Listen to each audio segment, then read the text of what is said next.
85% of your success is based on your ability to communicate your value to the world. Only 15% resides in your technical skills and your technical knowledge. And if you're shy and you're wondering, how can I communicate? How can I deliver who I am with confidence? You don't want to miss this. This is going to be the most important video you ever watch on this topic. Come on back. How's it going, Nez Nation? It's so good to see you. Welcome back to the channel. I'm so happy to see you. Thank you so much. If you're new to this channel, I'm Professor Nez, your personal branding coach, executive career coach, online business strategist, actual business communications professor. Yes, I don't just call me that for no reason. I actually do have taught at the university level for many, many years. And I'm also an author, speaker, amongst other things. This is a channel where we help you get yourself out of your own way, discover your purpose, communicate that message to the world, because that's the only way anybody's going to be aware of you, so that you can impact the right audience. This relates to everything you want in life, whether you want to advance your career, start, grow, maintain, scale your online business. This channel is all for you. So you may want to, it would really mean a lot to me if you could smash what we call the smash button, aka that big thumbs up down below, and definitely consider subscribing, because I am busting bone marrow content every single week. Yes, I use the word busting. I know, maybe it seems a little bit like, Nez, you're too old to use that word, but we're bringing it to you. We're bringing it to you every single week. Multiple videos, sometimes 3, sometimes 4, sometimes 5 videos a week, helping you to express yourself so that you can experience the freedom that comes with doing what you love, both personally and professionally. In this video, I'm going to talk to you about 3 major keys, the biggest concepts that you need to actually embrace and utilize for yourself so that you can communicate with confidence and get rid of shyness forever. Okay, this is everything. This is a video you're going to want to watch over and over again, and just make sure that you stick around to the end, because every one of these tips is going to be Tyrannosaurus Rex full of value. You don't want to miss out on this. And so without further ado, let's jump right into it. First of all, before I say anything, I just want to say this. Number one, there's nothing wrong with being shy. One of the things that I talk about a lot on this channel, I take this channel very, very seriously. I love you guys, Nez Nation. You guys are my everything. Is I try to help you be aware of these lies, aka these thoughts that come and go all the time, that the eternal doubter creates. That the eternal doubter is that dude that lives inside every single human being's brain, whose only job in the universe is to doubt you. Everybody's got one. We all, and actually there's a good reason he's there. And so, you know, this idea that there's something wrong with being shy, that shyness is a curse, shyness is a weakness, shyness is a failure, I want you to dispel that. Some of the greatest innovators, creators, thinkers, what have you, we're shy, okay? And to be completely 100% honest, I know you're going to find this shocking, but even yours truly, Professor Nez, was very, very shy. Pretty much all through grade school, middle school, and even high school, was extremely shy. I know that sounds crazy now when you see me, hear me, putting myself out there everywhere. I've got a live stream podcast show. I mean, I'm constantly, communicating my mission, and my mission is to help you transform your life, both personally and professionally, right? And so, number one, dispel that notion that there's anything wrong with shyness. And let's get your pads and papers out, because this is everything right here. These 3 tips, these 3 practical, tangible tools you can use for the rest of your life. And the reason why they're so everlasting, and there's nothing new in what I'm about to mention, is because they're the truth. The truth is eternal. The truth is not good on Monday, bad on Sunday, good on Tuesday, terrible, or I'm going to use this after, I'll put this in my pocket, maybe it'll work, or maybe I'll use it after I graduate. No, the truth is eternal. If it's really the truth, it should lead to action immediately. It should lead to results. It should have impact no matter what time, no matter what era. Okay, without further ado, let's get into it. Number one, if you want to communicate with confidence, if you want to get rid of shyness, the number one thing that you need to do is own your energy. Own your energy. It's absolutely huge. Most people, they feel like, well, in order to communicate with confidence, I got to be like this dude, or I got to be like this dudette, or I got to be like Nez, who's animated and crazy and gesticulating all the time. Absolutely 1,000,000,000% inaccurate. You need to own your unique energy. What you bring to the table is yours. This idea of faking it till you're making it and playing that comparison game is going to lead to nothing but failure.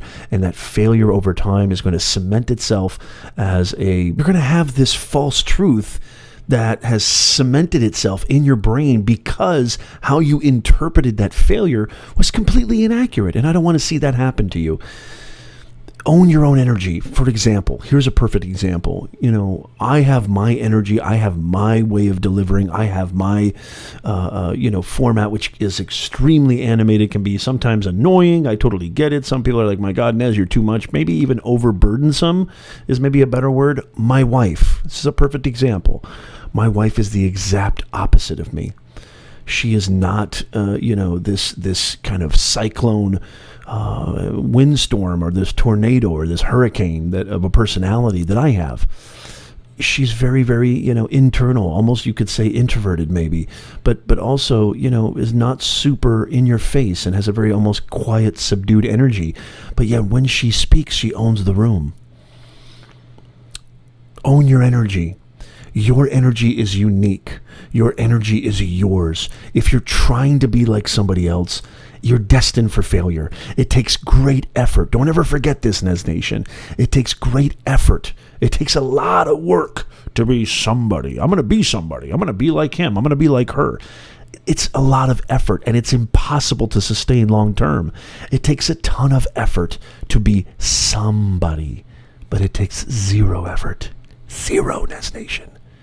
To be 100% yourself. Think about that. It's just easier. It's more effortless. Own your energy. Stop thinking that you need to be like the people you see on TV or on videos or on YouTube or on, podcasts or personalities or alpha, types or what have you, type A types. You don't have to do that. You don't have to be any of that. Just own your energy. Be comfortable in your own skin. Embrace who you are. This is really about self-awareness. This is really about acceptance too. It's huge. It's everything. And this takes practice, but really identifying that first step, like my man Henry Miller said, comparisons are odious. Stop comparing yourself to other people. You are unique in your own way of delivering it. Not unique in a snowflake way, in a bumper sticker way, in a platitudinous way. I'm not going to go down that route because, this whole idea that you're special. No, you're not special. But you have something that is uniquely yours that nobody in the history of mankind has. And so there may be a lot of people who are similar to you. And I've said this before many, many times, but there's nobody who's exactly chromosome for chromosome, molecule for molecule you. There's only been one Professor Nez in the history of the universe. Thank God. So own your energy. That's number one. The next thing that you have to do, number two thing you need to do to communicate with confidence and stop being shy forever is to turn off that internal monitor. What this means is, let me explain this. Most of the time when you're lacking confidence in your communication, it usually stems from a feeling of insecurity or feeling of low self-esteem, right? And what is insecurity? Insecurity is feeling like, oh my God, they are judging me. Oh my God, they know I suck. Oh my God, they're terrible. Oh my God, they can see me shaking. Oh my God, they can see my lip twitching. No, they can't. Nobody notices anything. I say a lot of the things that I'm talking about here, I coach. I do public speaking coaching as well as a million other things. And I help clients and students alike, help them become better speakers. I'm a professional speaker. And so I've spoken at the Anaheim Convention Center. I've spoken at different, organizations and businesses, big seminars, big conferences, 1,000-room, seat auditoriums. And so, one of the biggest impediments to executing your speech in a comfortable, natural, confident way is that you've got that internal monitor that is just on hyperdrive. And that internal monitor is, basically setting you up for failure before you even have a chance to execute. And so one of the things that you have to do is you have to identify when that internal monitor is on hyperdrive. And then once you're aware of that, you're able to basically circumvent that and stop listening to that and stop allowing. Here's the key verb, allowing allowing that internal monitor to basically, stop you from delivering and stop you from communicating with confidence and stop you from being shy. And this is really a thought pattern. It has a lot to do with mindset. It has a lot to do with anxiety. It has a lot to do with that primitive brain, the reptilian brain. I don't want to get too technical here, or too medical or psychological, but essentially it comes down to two things. It's your psychological mind getting in your way. A lot of anxiety and other things. I talk a lot about that on my channel. I'll put a playlist in the description down below so you can go check them out. I've got some amazing videos that have gone viral. We're talking about anxiety and mindset and stress and depression and OCD and all those things. I'll leave that in the description down below. But so how many times has this happened to you where you're trying to talk to somebody, maybe a couple of people or maybe just one-on-one, and you find yourself slowly drifting away from the conversation and being swallowed by that internal monitor who's just going off? I mean, it's hyperdrive. It is a million miles a second, racing thoughts. Do they notice me stumbling? Do they notice me choke up? Do they notice that I have cotton mouth? Do they notice that my hand is shaking? Do they notice that, I've got a zit on my forehead, or whatever it can be? It will literally pick on anything and capitalize and amplify that. It'll do anything to get in your way. Think of it as the ultimate foe. It's really the ultimate adversary. And there's all sorts of, literature and scientific evidence that proves that really the ultimate foe is the internal foe, right? And so it's this dude right here. And so the way that you combat this, the way that you overcome this so you can actually communicate with confidence and not allow that shyness to dominate you. And basically, this is about living the life that you want to live. This is about engaging in communities, engaging with the people, the world that you want to be a part of, right? We all want to be a part of something. And so don't let this guy win. Be aware of that kind of hailstorm of thoughts, but don't allow them. Don't allow them. Don't listen to it. No matter how powerful those thoughts are, they still need you to register, to download them, to check in with them in order for them to have power over you. This is huge right here. And so be really aware of that and don't allow that internal barker, if you will, to have sway over you. Nobody notices anything. Nobody notices you shaking. Nobody notices maybe you have a little bit of sweat on your forehead. Nobody noticed that you stumbled or messed up on that last phrase or that last sentence. Nobody notices. Really, most people are in there to try to find out if you're, here's the analogy that I use, is that this is called the transference of energy. It's actually a real thing.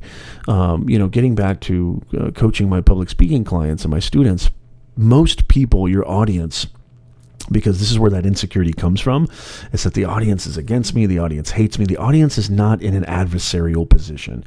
The audience is actually for you. The audience actually wants to see you succeed. And not because they're rooting for you and they want you to succeed because they're such altruistic beings. No. This is called the transference of energy. They want you to succeed because if you are stressed and you bomb and you fail, it produces a lot of anxiety in the air and it produces a lot of awkwardness, and the audience can feel that, and that anxiety transfers, that energy transfers into them, and then they feel very distressed and they feel very stressed out and they feel very anxious and they feel almost like they want to just, run out of the auditorium as badly as you do. So your audience is on your side. They want you to succeed really for the sole reason so that they don't have to feel that distress and anxiety that comes from awkward moments. Think of a moment if you've ever seen a comedian bomb. I mean, obviously we're going through a global pandemic right now as of this recording, and so there's no such thing as watching comedians or any live shows right now. But if you could remember, going to see a comedian. I've seen plenty of comedians bomb, and it is very tense. I mean, you can cut that the atmosphere with a blunt spoon. It's very, very tense, and the audience feels amazing anxiety. So number 2 is a big one. Really identify when that internal monitor is on hyperdrive, and it usually is when you're encountering moments where you've had past experiences where that shyness is just like a barrage, a big giant tidal wave, and the anxiety that comes with that, the insecurity that comes with that, the lack of confidence that comes with that is all based on that insecurity and that lack of self-esteem. So don't forget that. This one's a really big one. Number 3. And this one's the big one, number 3. You need to put yourself in situations over and over again where you're uncomfortable and where that shyness and that lack of confidence has presented itself. The only way that you're going to communicate with confidence and get rid of shyness is by taking action. And so the same thing that I tell my public speaking clients and students is the only way that you're going to get better, confidence if it's real, confidence if it's authentic, which is really the only kind of confidence. You can't fake it. Don't believe in fake it till you make it. That's a bunch of hogwash. Real confidence comes from successes. And a series of successes. That's where confidence comes from. And usually success is, a byproduct of failure. There's tons of research and tons of evidence that back this up. Do your own verifying. But I can speak from firsthand experience as well as just, with my colleagues and all the research and all the, in-depth analysis that I've done on my part and observations, really, there is not one successful person on the planet that from Steve Jobs to Jeff Bezos to everyday Americans, everyday human beings, not just Americans, obviously, where, there's not one successful person that you'll ever find that has succeeded without failing a bunch of times. I mean, the greatest example is Thomas Edison, who failed, I think, to find the right filament for the incandescent light bulb thousands of times before he found that right exact piece. And so you got to put yourself out there. So don't be afraid to put yourself in situations. Don't be afraid to take action. You have to put yourself in those situations. Force yourself to be put in. I know it's not easy, but if you really truly want to communicate with confidence, if you really, really, truly want to end that shyness, you've got to get out there and you've got to communicate and you've got to commiserate, you've got to interact, you've got to engage. You cannot be afraid of failure. The only way that you're going to gain real, genuine confidence is by succeeding, and in a series of successions as well. The only way you're going to get that is by failing over and over and over again. So understand that failure is a big part of that. And so if you do that, if you, identify and own your own energy, okay? If you own your own energy and you turn off that internal monitor, or you identify that internal monitor and don't allow that hyperdrive, critic, that hypercritic to have any sway over you, and you constantly put yourself out there and you fail big, and, watch yourself succeed, which is a byproduct of failure. Failure and success go hand in hand. If you put yourself out there and you force yourself to be put in situations that are probably going to be uncomfortable, that are probably going to be not something that you would, normally do, a human being would really do, is to forcefully put themselves in those uncomfortable positions, I promise you, you will become an amazing communicator. You will communicate with utmost confidence, real, genuine, authentic confidence that can never be shattered, and shyness will be gone forever. Guaranteed. If you follow these 3 practical, tangible tips, you will communicate with confidence, and I can't wait to see it. Thank you so much for watching. It really means the world to me that you checked out my videos. Don't forget, I would love for you to go check out some of my other videos. I'll leave links in the description down below. I've got a ton of videos that complement this one. And please, if you wouldn't mind, I would love it. If you got value from this video, make sure you smash the smash button, aka the thumbs up button, and consider subscribing, because I am producing bone marrow content for you, the best content on the internet, about how to get yourself out of your own way, how to share your story with the world so you can thrive both personally and professionally. And leave me a comment too. Let me know what your thoughts are if you have any questions. Which tool, which tip did you feel is the one that you're going to try first? Or which one do you feel is the most valuable? And maybe which one did you feel didn't have any value for you? Let me know in the comments, believe it or not, but I respond to every single comment. And so I would love to hear from you. And I'd also love to hear, hey Nez, have you ever done a video on this? Or tell me what your problems, your challenges. I just want to hear from you. I love hearing from you guys, Nez Nation. You know that. So please leave me a comment down below, and I promise you I will respond to all of them. Thank you so much. Go check out these other videos. Make sure you subscribe, and I'll see you next time. Thank you.